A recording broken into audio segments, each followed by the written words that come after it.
I mean, there's few things in this world more mysterious than the human heart and, well, maybe electromagnetism.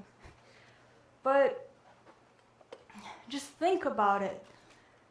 Human strength and magnets, they're less visible than ants, and yet they can connect things with the strength of the Earth's core. Is that not miraculous? I kind of think it is. No amount of Bill Nye videos or science textbooks can explain some of these phenomena, but it's not just a sad conclusion in some of our science textbooks. For some people, that's a reality that they have to live with, and sometimes live with the consequences. But I'm not the right person to tell you about that. Gina is. Gina Castillo. Let hope arise.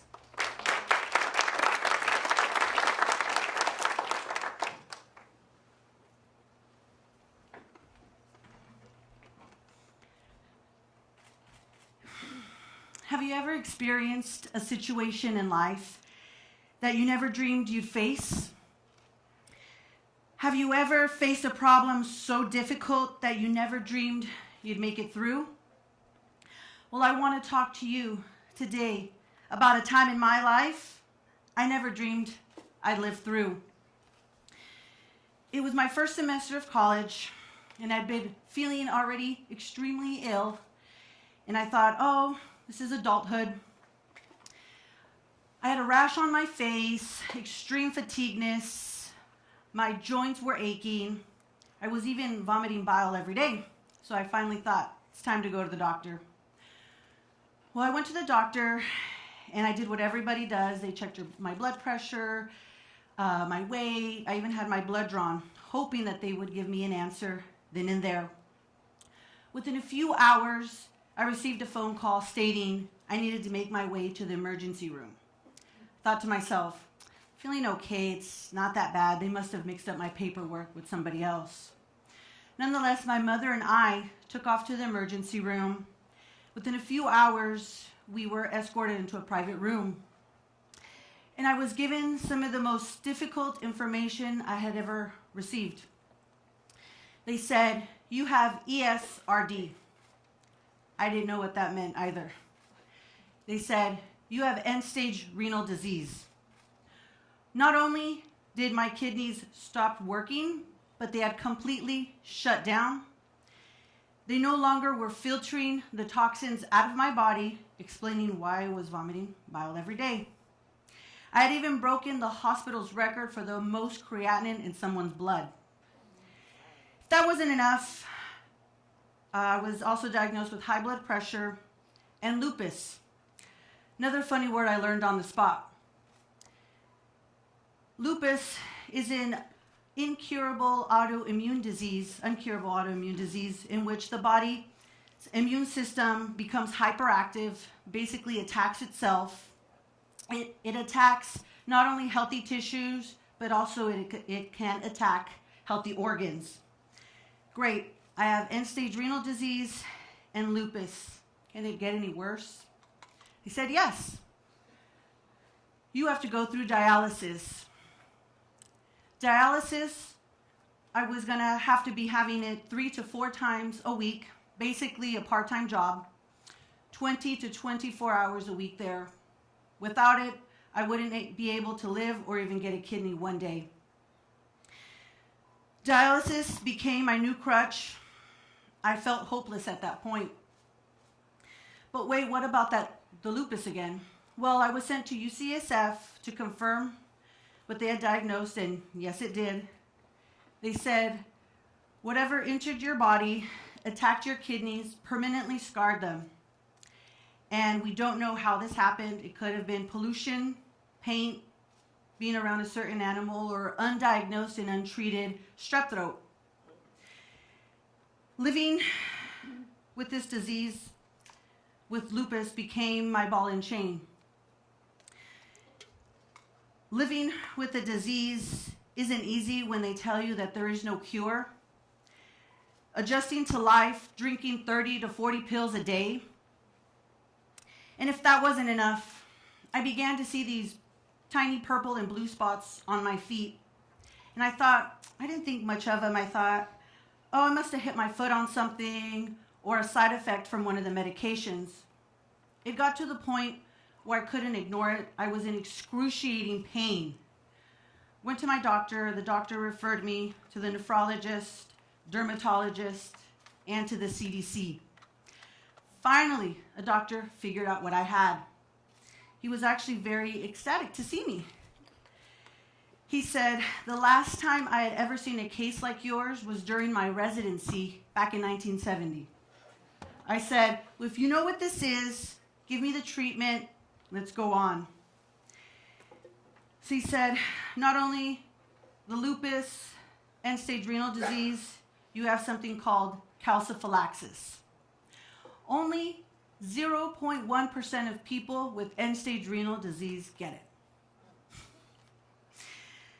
So basically, the calciphylaxis, it's calcium that's built up under the skin, and it attaches itself to tiny blood vessels.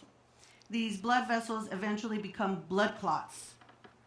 They become so infected that the only treatment is amputation and death. So he said, you no longer need to worry about your possible 20 years to live with lupus.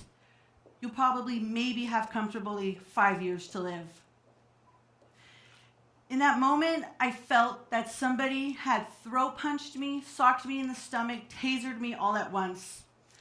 I was immobile. I couldn't believe what I had heard. I remember leaving that office thinking, what am I going to do? I went straight to my dad, sobbing like a baby, to try to tell him the grave news that I just received. I remember I told him, and he actually looked at me with anger. He said, no, I don't accept this. And he said it again. He said, no, I will not allow a disease to take you down. I remember that we just hugged and cried for a while. And on top of all the medication, the dietary restrictions, the dialysis, it was no surprise that I ended up with insomnia. I'd never experienced sleepless nights before. I even got to the point where I feared night because I knew that my mind would run wild, thinking about what could happen, what couldn't happen. And I even remember laying in bed and just talking to God like I'm talking to you and questioning my faith, asking him why, what did I do? Was I so bad? Month after month of dealing with these diseases, with my high blood pressure, end-stage renal disease, lupus, calciphylaxis, I struggled to manage the pain. Things actually didn't get better. And I knew that I couldn't live like this forever. I needed a change. I needed something. I needed hope. Finally, I realized that there was no use in complaining, being bitter, annihilating the relationships in my family. I knew that I had to become positive. I knew that I needed some sort of strength. I remember I'd ask God, give me some sort of strength just to wake up and be grateful that I woke up this morning. I wanted hope. I wanted faith. I wanted trust. Faith in something that I couldn't see, but I knew that was going to happen eventually. Well, like me, whether you believe in God or not, you may find yourself coming up against obstacles in your life that you feel they're going to destroy you. But I decided instead of giving up, that I was just going to trust. And honestly, that was the hardest thing, to trust in the unknown, hoping that something would eventually change for the better. Some may call it a coincidence, but after 16 months, I finally received some good news. The calciphylaxis on my feet, the scabbing actually began to flake off. And I remember I called the doctor to tell them what had happened. And they said, well, we don't know what's going on because there is no cure. We don't know how to treat this. We kind of don't even know how to help you. Said, let it be. And they also said I need to go back to UCSF to double check the lupus. Well, I went back to UCSF. They called me, and I knew that telling me to go down was going to be bad news. I was used to bad news at that point. Face-to-face means they have to tell you something bad. So I got there with my parents and my brother, and they said, we put your case in front of a board. We don't know what's going on. They said, either you had it and it disappeared, or you never had it at all. But we know you did have it because our test results show you had it. So it had to disappear. So can you tell me, how do two uncurable diseases disappear? Well, 2 weeks into the new year, I received a phone call stating from my friend that her friend's son was in a drive-by and he was on life support. They were about to pull the plug. And did I want the kidney? I answered yes, but to be honest, kind of had doubt in the back of my mind because I thought, how is a total stranger going to be a match if my family and friends are being tested and for one reason or another they're ineligible due to UCSF being one of the top facilities in the world to get a transplant. They're one of the strictest also. I said, what are the chances? But I said, sure, I'll take it. Well, 2 days later, I received a phone call from UCSF saying, the kidney's a match, you need to get here. I was on my way, and again, self-doubt came in, said, can't happen. I just left the hospital 2 weeks prior due to pneumonia. During my whole time of disease, I'd been dealing with pneumonia due to the weakened immune system. And they had said, you cannot have any surgery due to your enlarged heart because of the high blood pressure. I said, what are the chances? But I'm going to go. So I went there. As soon as I got there, I was told you're going to need an echocardiogram to check your heart. See if you can have the surgery. Well, I got there. They checked my heart, the doctors, the techs, and they said, your heart seems photogenic. I said, what does that mean? Said, your heart's healthy to have the surgery. I began to cry, and they told me the next morning that the surgeons would be in to explain how the surgery is going to go. So, believe it or not, that night I did sleep again, but it wasn't because of the anxiety, of the fear, of the uncertainty, but because of the joy, because I knew that my life was finally going to be given back to me.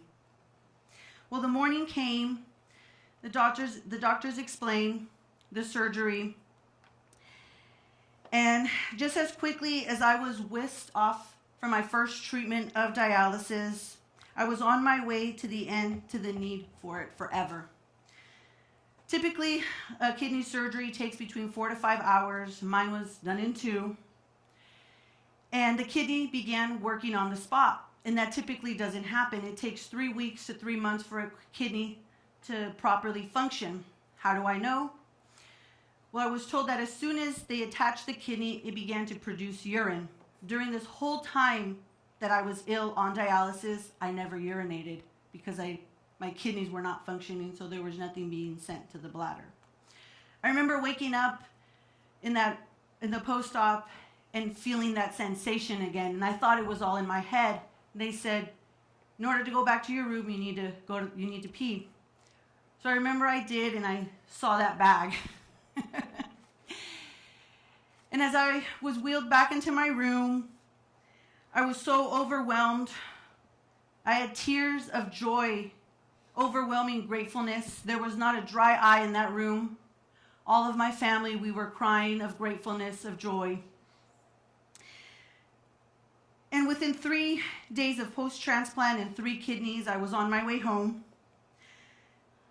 It's been 9 years post-transplant, and it would be easy to blame God, blame my family, blame myself. about my situation. But despite it all, my family, husband, and faith helped me carry on with my strength. And in the end, I choose not to dwell of why I went through what I went through, but instead I believe that I've been given a second chance at hope in life, and you guys also have been given a second chance. Thank you.